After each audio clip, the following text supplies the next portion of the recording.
ছোট্ট বন্ধুরা, আমি এখন তোমাদের লিখে দেখাবো স্বরবর্ণযোগে স্বরচিহ্ন।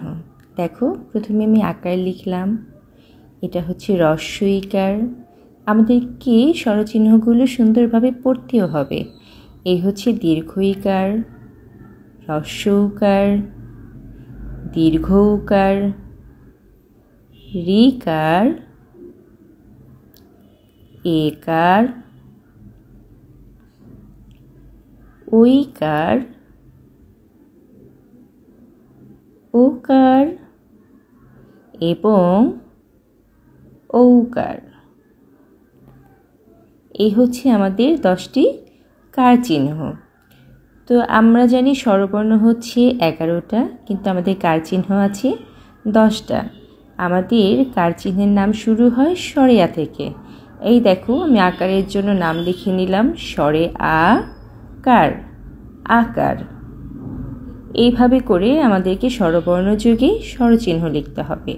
দেখো, সেমভাবে লিখলাম হ্রস্ব ই কার,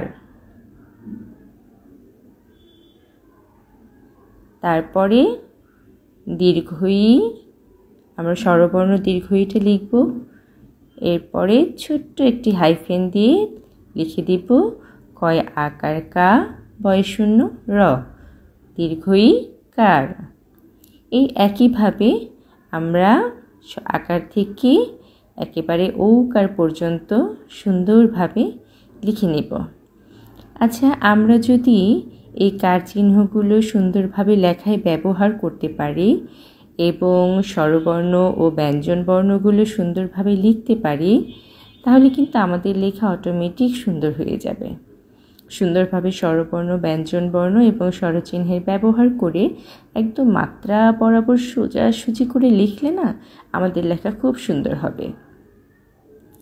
তোমরা যারা ছোট্ট বন্ধুরা আছো, লেখা শিখছো, তোমরা বেশি বেশি লেখার প্র্যাকটিস করবে। যত বেশি প্র্যাকটিস করবে ততই লেখা সুন্দর হবে। আর কার চিহ্নের ব্যবহারটা কিন্তু আমাদেরকে খুব ভালোভাবে পারতে হবে। কার চিহ্নের ব্যবহারটা আমরা যখন পারবো, তখন আমরা বানান শিখতে পারবো খুব সহজেই।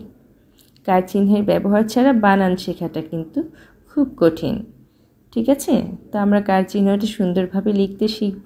দেখো, এই আমি তোমাদের জন্য লেখা কমপ্লিট করে দিলাম স্বরবর্ণযোগে স্বরচিহ্ন। তা আমাদেরকে স্বরবর্ণযোগে স্বরচিহ্নটা এই সিস্টেমে সুন্দরভাবে লিখতে হবে। ঠিক আছে, দেখে নাও তোমরা। ধন্যবাদ তোমাদেরকে।